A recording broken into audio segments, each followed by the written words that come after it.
आइए, बहुत बहुत स्वागत है संस्कार एकेडमी के इस लेक्चर सीरीज में।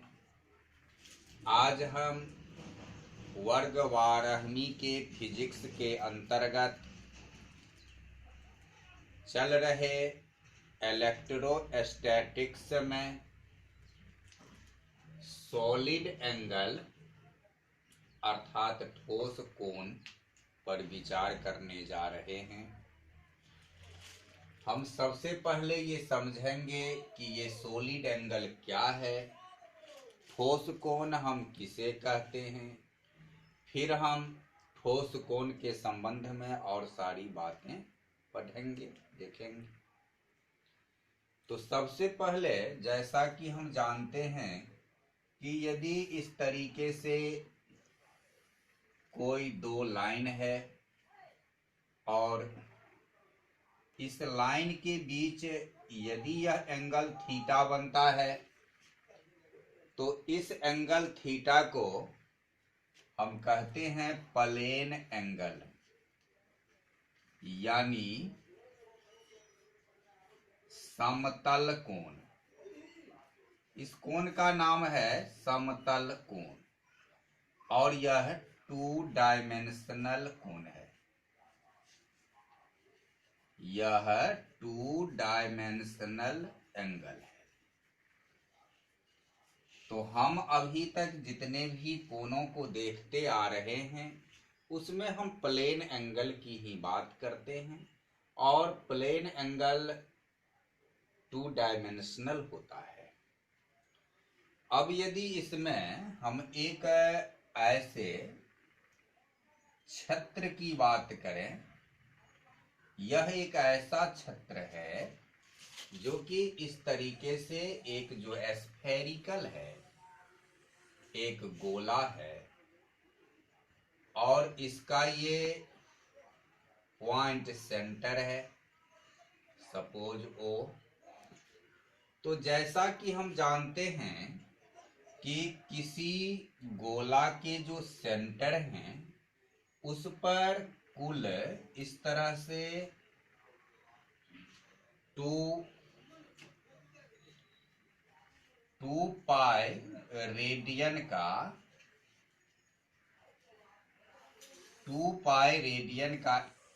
प्लेन एंगल बनता है, ऐसा हमें देखने में लगता है। लेकिन यदि यह एक वृत्त है, सर्कल है, तो सर्कल में ये 2 रेडियन एंगल इस केंद्र पर बनता है। लेकिन ये गोला जो है, तो गोला क्या होता है कि गोला में 4 वृत्त इंक्लूड होता है और गोला के जो केंद्र की कोण होते हैं वे कुल कोण 4 पाई एंगल होता है। हमें एक ये बात जाननी है कि किसी वृत्त के सेंटर पर जो कुल एंगल है वह 2 पाई रेडियन है, यानी 360 डिग्री का एंगल है। लेकिन किसी स्फेरिकल जो होता है तो स्फेरिकल में दोनों ही ओर ऐसे और ऐसे, चूंकि 2 राउंड में इसके सेंटर पर सर्किल बनते हैं इसलिए वहां 4 पाई रेडियन का एंगल बनता है। तो एक बात तो हमको ये देखना है। अब इस गोला से यदि हम इस तरह के गोला नहीं, हम अभी सर्किल की बात करते हैं, वृत्त की बात करते हैं, और इस तरह से यदि इसकी त्रिज्या r है और एंगल ये थीटा है, ये O केंद्र है, तो ये जो एंगल बन रही है इस एंगल की माप क्या होगा? तो इस एंगल का माप होता है इसका जो ये आर्क बना हुआ है, परिधि का कटा हुआ भाग, ये आर्क। तो यहां हमें एक सूत्र आता है theta equal to L by R. यह L क्या है? यही आर्क की लेंथ है, और इस आर्क की लेंथ निकालने का मतलब है कि इस एंगल से, जैसे कि सर्किल पर ये 2 पाई रेडियन 360 डिग्री का एंगल है, उसके आधार पर जो थीटा की जो ये परिधि की पार्ट है, उस आधार पर हमें इस प्लेन एंगल का एक सूत्र मिलता है, theta equal to L by R, जहाँ की यह L एक आर्क है और R रेडियस है, त्रिज्या है। तो हमने यहाँ इतना तक देखा कि प्लेन एंगल क्या होता है, प्लेन एंगल का माप क्या होता है। आज जो हमें देखना है वह देखना है सॉलिड एंगल, ठोस कोण क्या होते हैं। तो ठोस कोण एक सरफेस होता है, एक क्षेत्र होता है। जैसे कि हम एक सरफेस की बात करें तो हमारा इस तरीके से एक सरफेस है,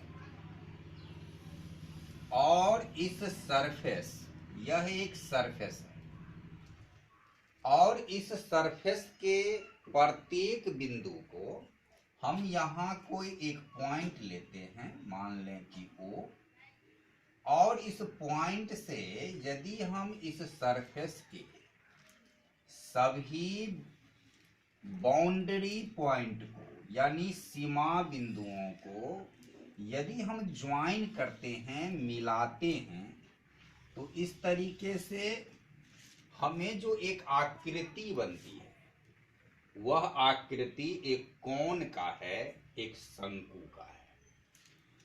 यदि इसे हम सीधा फिगर में देखें तो हमारा इस तरीके का एक सरफेस होगा, और इस तरह के सरफेस बिंदु यहाँ से इस तरह से, यदि इस सरफेस के प्रत्येक बाउंड्री पॉइंट को हम ज्वाइन करते हैं, मिलाते हैं, तो हमें जो ये एक आकृति मिलती है, यह 3 डायमेंशनल आकृति है, और इसका नाम शंकु है, कोण है। अब जिस बिंदु से इस सरफेस को ज्वाइन किया गया है, इस बिंदु पर यदि हम एकांक यूनिट रेडियस का एक इस तरह से स्फेरिकल बनाते हैं, गोला बनाते हैं, इसका यूनिट रेडियस है, यह 1 रेडियस है, ये 1 cm हो सकता है, 1 मीटर हो सकता है। तो एक ये जिस पॉइंट से हमने इस सरफेस को मिला करके एक कोण का निर्माण किया था, अब उसी पॉइंट पर यदि एकांक रेडियस का हम एक स्फेरिकल का निर्माण करते हैं, तो इस स्फेरिकल से इस सरफेस द्वारा एक सरफेस होता है, इसमें सबटेंडेड, अंतरित, और वह जो सरफेस होता है वह सरफेस ये है। तो इस सरफेस को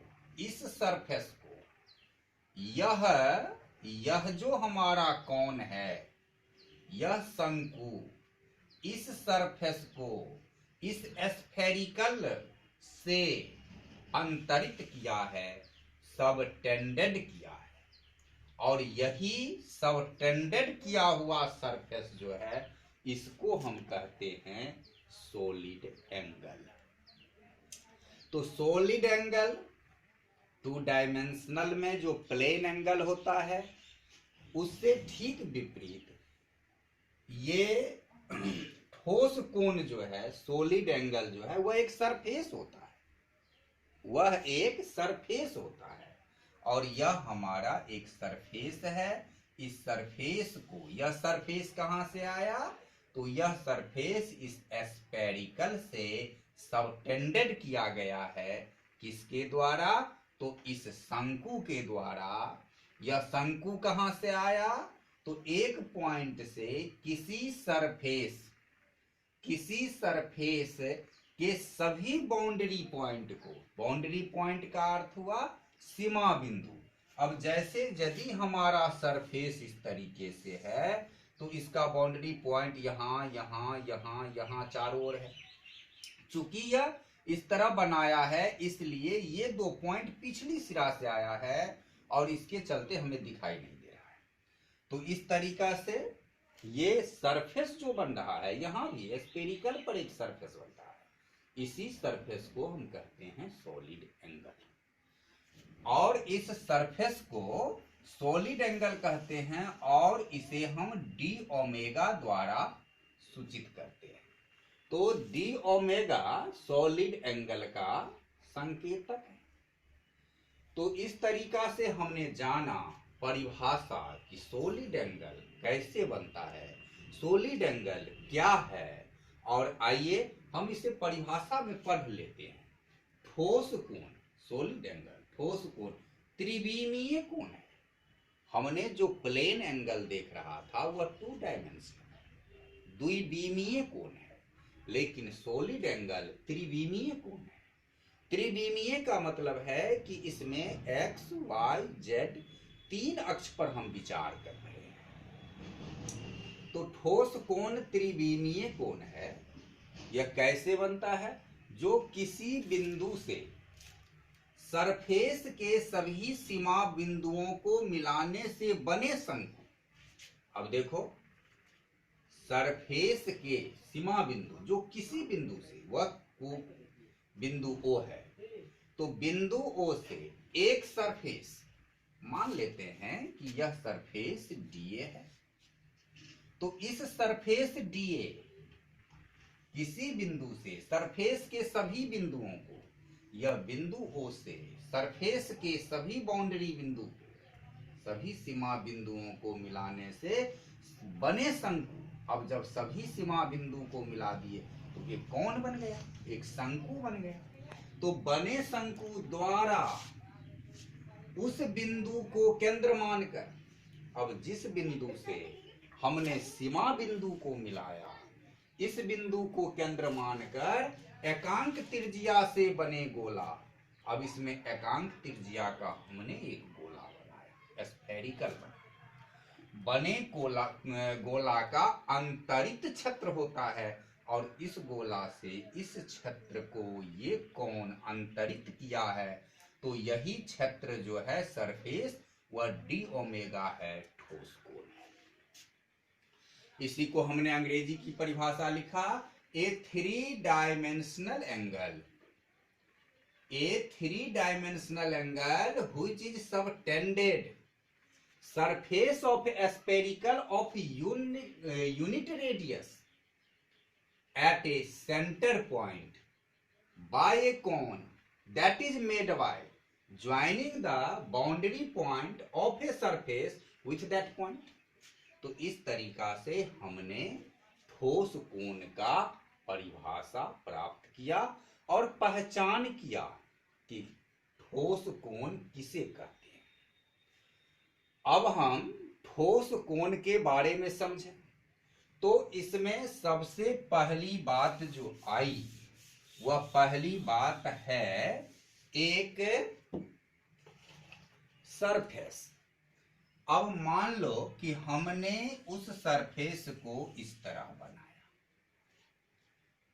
तो इस सरफेस को हमने इस तरह बनाया। अब इस सरफेस पर यदि हमें नॉर्मल खींचना है, लंब खींचना है, तो इस पर लंब कैसे होगा, इसका तो सबसे पहले ये जो है, यह एक जो रेखा है और यहां से इसका इस तरह से एक लंब होगा। तो मान लो कि यह O एक केंद्र है और इसके साथ यह एंगल थीटा बनाया हुआ।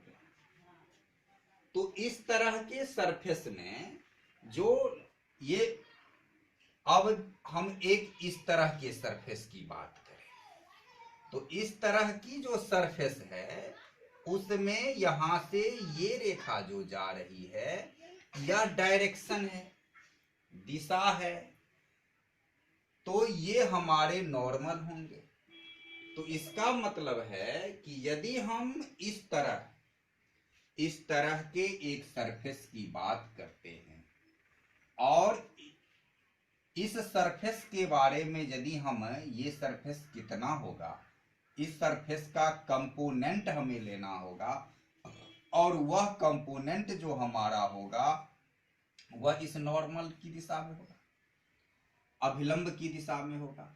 और जैसा कि हम जानते हैं वेक्टर रूल से कि यदि इसका कंपोनेंट इधर जाएगा तो, और ये सरफेस डीए है तो इसका कंपोनेंट होगा डीए कोस थीटा, और डीए कोस थीटा कहां बनेगा तो वह हमें इस तरीके से यहां बनेगा।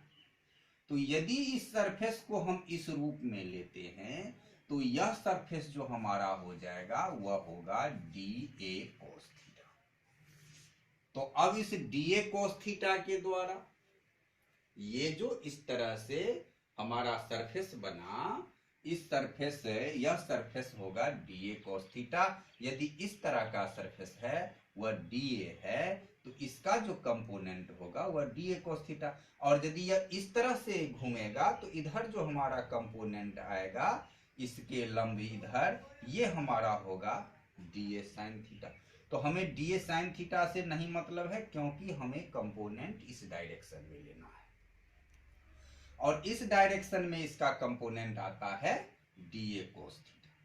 अब डीए कोस थीटा आया और यदि ये पॉइंट यहां बन रहा है और यहां से इस तरीके से यह एक कोण बन रहा है और इस कोण पर यहां हमें इस तरीके से एक स्फेरिकल बनाना है जो कि 1 cm ये रेडियस की है, और यहां से इस बिंदु से यदि यहां तक की जो डिस्टेंस है वह r है रेडियस, तो हमारा ठोस एंगल इस तरह बन रहा है और ये ठोस एंगल कितना होगा हमें ये देखना है।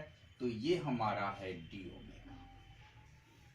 तो अब हमें इस सरफेस और इस सरफेस के अनुपात से, इस सरफेस और इस, यह जो सरफेस है डीए कोस थीटा का, इसके अनुपात से हमें इस डी ओमेगा सरफेस का मान आएगा और यही मान हमारे सॉलिड एंगल के मान होंगे। अब यदि हम इस सरफेस और इस सरफेस की बात करें तो इस सरफेस का क्षेत्र क्या होगा, इस सरफेस का एरिया क्या होगा, तो हम यहां लिखेंगे कि यदि मान लो ये बिंदु O है तो A surface D A cos theta या डी ए इस तरीके से हुआ, ऐसे हम लिखेंगे कि A surface D A is at r distance from point O। अब पॉइंट O से यह सरफेस DA r दूरी पर है, यहां से ये दूरी r है। अब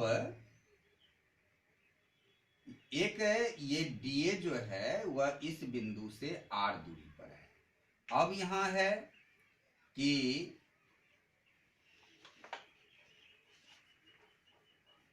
subtended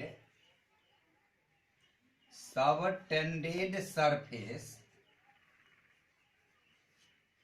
D omega is a solid angle.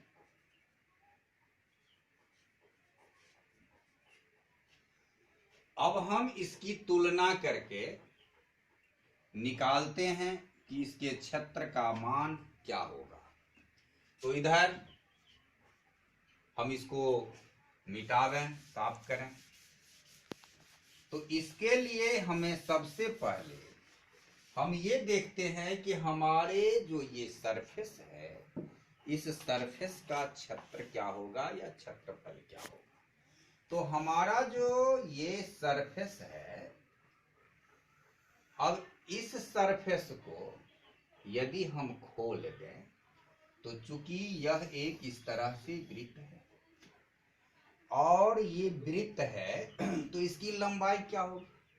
इसकी लंबाई वही होगी यदि हमने इसको यहां से ऐसे कट करा और इसको ऐसे समतल में फैला दिया, तो ये हमारी लंबाई हो जाएगी। और ये लंबाई कहां से आया? तो ये जो हमारे ये जो घेरा है, जिसे कि हम परिधि बोलते हैं, यह परिधि फैला। और परिधि का सूत्र जैसा कि हम जानते हैं 2πr होता है। तो इसका मतलब जो हमारा ये सरफेस है, इस सरफेस की लंबाई 2πr है, क्योंकि यहां से यहां तक जो उसका रेडियस है वह r है। अब इसकी मोटाई क्या होगी, इसकी चौड़ाई क्या होगी? तो इसकी चौड़ाई वही होगा जो इसकी रेडियस है, त्रिज्या है। तो रेडियस के अनुकूल त्रिज्या होगा। और किसी भी जो ये आयत के रूप में लंबा वस्तु है, उसका यदि एरिया निकालते हैं तो लंबाई इंटू चौड़ाई करके इसे r से मल्टीप्लाई होगा, तो ये 2πr² इस सरफेस के एरिया है। फिर यदि हम इस सरफेस की बात करें तो चूंकि इसका एरिया, इसका जो r है वह 1 है, यूनिट है। तो यहां यदि हम r की जगह यूनिट दे दें तो ये हो जाएगा 2π इंटू 1 इंटू 1 इक्वल टू 2π। तो हमें इस दोनों का एरिया क्या होगा वे पता आया। अब इस दोनों की यदि हम एरिया को देखें तो यहां हम ऐसे लिख सकते हैं कि एरिया, ये जो हमारा है यह एरिया है, ये जो हमारा क्षेत्र है वह सरफेस, मान लो कि इस सरफेस को हम L सरफेस कह देते हैं और इसको M सरफेस कह देते हैं। तो यह हुआ area L by area M equal to हो जाएगा, एरिया L जो हमारा आ रहा है वह आ रहा है पाई 2π, इसमें था 2π और 1 इंटू 1 यानी 2π, और ये हो रहा है 2πr²। अब एरिया L जो है सरफेस, ये हमारे d ओमेगा है। तो ये जो हमारा, या एरिया से अच्छा हम इसको सरफेस लिखें कि ये सरफेस L है और ये सरफेस M है। तो L जो आ रहा है वह आ रहा है 2π डिवाइडेड बाय सरफेस M जो आ रहा है वे है, ये है d ओमेगा। सरफेस L है d ओमेगा और ये है dA cos theta equal to, यहाँ 2π कैंसिल हो जाएगा 1/r²। अब यहां से यदि हम इंप्लाइज दैट ये d ओमेगा निकालें तो d ओमेगा के मल्टीप्लाई में r² है जो कि डिवाइड में चला जाएगा और dA cos theta by r², ये हमारे d ओमेगा के एक फार्मूला आ रहे हैं। तो इस तरीका से हमने ठोस कोण का एक फार्मूला निकाल लिया। अब ठोस कोण का एक फार्मूला निकाल लिया, यही हमारे सॉलिड एंगल के व्यंजक होंगे। अब यहाँ जो सॉलिड एंगल है उसका यूनिट क्या होता है? Unit of solid angle. तो यूनिट ऑफ सॉलिड एंगल जो होता है इक्वल टू SR, जिसे हम स्टेरेडियन कहते हैं या स्टेरेडियन। यह स्टेरेडियन जो है इसको हम अर्ध आधारी मात्रक भी कहते हैं। तो स्टेरेडियन SR यूनिट है सॉलिड एंगल का। तो इस तरीका से हमने इस सॉलिड एंगल के बारे में जाना और उसका हमने व्यंजक भी यहाँ प्राप्त किया। यही हमारे सॉलिड एंगल है, ठोस कोण है। अब देखो, यदि कोई अनियमित आकार के इस तरह के कोई वस्तु है और इसमें हम सॉलिड एंगल की बात करते हैं, यहाँ कोई बिंदु है, मान लो कि हमने यहाँ एक DA क्षेत्र लिया, DA1, यहाँ हमने ऐसे एक DA2 क्षेत्र लिया, यहाँ हम ऐसे एक D3 क्षेत्र लिया। तो इस तरीका से हम इस पर ऐसे मान लो कि यहाँ हमने एक D4 क्षेत्र लिया, DA4, और सभी का ये सभी जो सॉलिड एंगल बनावेंगे कैसे। अब मान लो कि यहाँ से ये सॉलिड एंगल कैसे बनावेंगे, ये हुआ, यहाँ से ये सॉलिड एंगल ये हुआ, यहाँ से इस तरह से सॉलिड एंगल बनेगा, यहाँ से ये सॉलिड एंगल ऐसे बनेगा। और सॉलिड एंगल कहाँ से आएगा, तो ये सब तो शंकु बना, और ये घेरा जो होगा तो ये क्षेत्र जो यहाँ से ऐसे कटेगा, ये सॉलिड एंगल है। ये क्षेत्र जो यहाँ से कटेगा ऐसे, ये सॉलिड एंगल है, ये सॉलिड एंगल है, फिर ये सॉलिड एंगल है। तो इस तरीका से, और ऐसे ही बहुत छोटे छोटे छोटे छोटे जो ये हमारे सरफेस आ जाए, उस सब का सॉलिड एंगल मिला करके क्या हो जाएगा, तो पूरे इस वृत्त के ये भाग आ जाएंगे।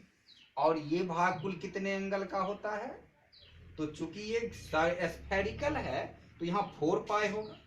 हमने इससे पहले इसी के लिए चर्चा किया था कि किसी सर्कल जो है उसके सेंटर पर कुल 2 पाई रेडियन का एंगल होता है, और किसी गोला के जो सेंटर है उस पर 4 पाई रेडियन होता है। तो इस तरह से कुल ये यहाँ यदि हमें टोटल सॉलिड एंगल की बात करनी होगी, यहाँ लिखेंगे total solid angle equal to हुआ कि ये ऐसे बहुत सारे छोटे छोटे करके होगा, और सभी मिला करके एक गोला बन जाएगा। गोला तो ये हो जाएगा गोला का क्षेत्रफल, और गोला का क्षेत्रफल होता है 4 पाई r²। तो ये हुआ 4 पाई r², और चूंकि यह एकांक त्रिज्या का जो भाग है उसी से सॉलिड एंगल होता है, तो यहाँ r = 1 होगा, और इक्वल टू ये हुआ 4 पाई × 1² = 4 पाई। इसका मतलब है कि किसी अनियमित आकार के जो ठोस हैं उसके सभी सॉलिड एंगल का योगफल 4 पाई होता है, और यह सॉलिड एंगल गोला के आकार पर निर्भर नहीं करता, इस बिंदु O के पोजीशन पर भी निर्भर नहीं करता है, क्योंकि यदि यह बिंदु यहाँ रहेगा फिर भी वही होगा कि इस तरह सॉलिड एंगल, इस तरह सॉलिड एंगल, और ऐसे चारों ओर एक स्फेरिकल का निर्माण हो जाएगा। तो इस तरीका से, और ये जो सॉलिड एंगल है वह किसी अनियमित आकार के वस्तु के लिए न उस बिंदु पर निर्भर करता है, न उसके आकार पर निर्भर करता है।